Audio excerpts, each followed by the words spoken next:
Shatterline is a game by the Ukrainian studio Frag Lab.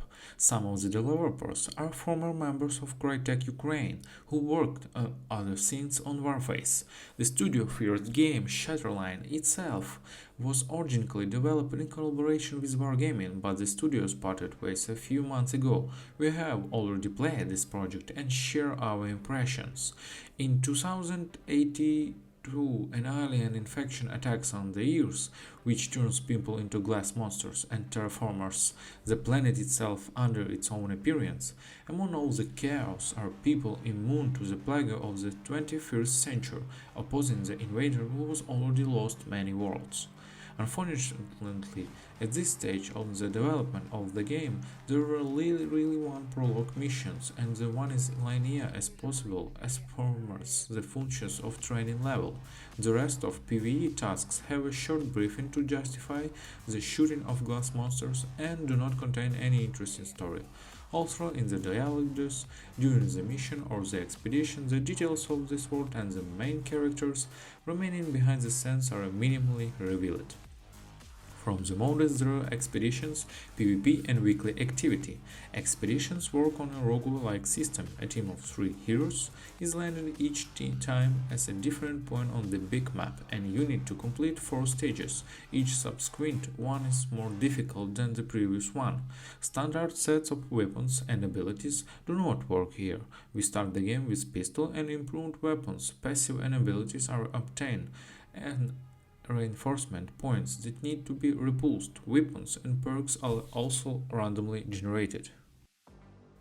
After each stage, local currency and resources are accounted, and the question of evacuation or continuation of the expedition is put to a vote.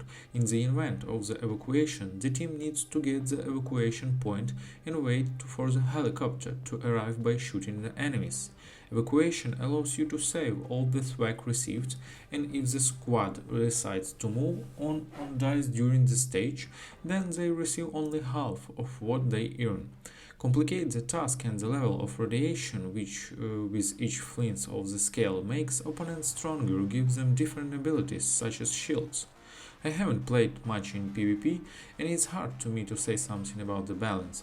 Also, in the reviews, people are most unhappy with this aspect of a game. In my opinion, the main problem is the number of players, as soon there are enough of them for a good balance. Situation will disappear when beginners are thrown to experienced player with well-trained weapons, and I remember that the game in early access for only the second week, and only in the fact the players are newbies. While you don't have to rule out the personal skill factor in that genre, sometimes it happens that people just play better than you could but are new to the game. In this case, even pumped weapons lose experience. The PvP section has several modes: cargo escort, capturing and holding points, the classic deathmatch, the already mentioned slam mode, and something new, the construction mode in the arena. We have a completely empty square arena divided in half. Before the start of the match, the teams have a few seconds to build up their half with blocks. With each subsequent round, some areas of the arena are blocked and cannot be built on. After the construction phase ends, the curtain falls and the match begins. There is no respawn in this mode, but brothers can be raised, although this is very difficult to do to high dynamics. Out of them, this mode is my favorite. Playing as a character, we accumulate experience level. Upon reaching each level, the character receives an item of clothing. As the levels increase, the hero's passive on. This can be either a continuation of the ultimate ability or an additional first aid kit in the case of the support class. Each character is pumped separately. The arsenal can be customized for each hero.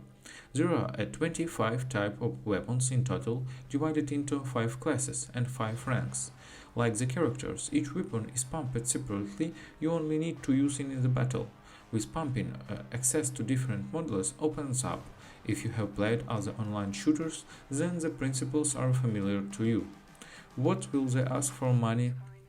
The story in the game is a little strange. A season pass costs $10. It's a quite reasonable price. They also give a lot of bonuses, and they are all cosmetic. As a rule, a technical read project with minimum of content is released in early access, and it's over time the game is expanded to the size of the full-fledged release. With all the bugs, Shatterline looks more like a final beta than a finished product. A full release is scheduled for February 9, and I wish the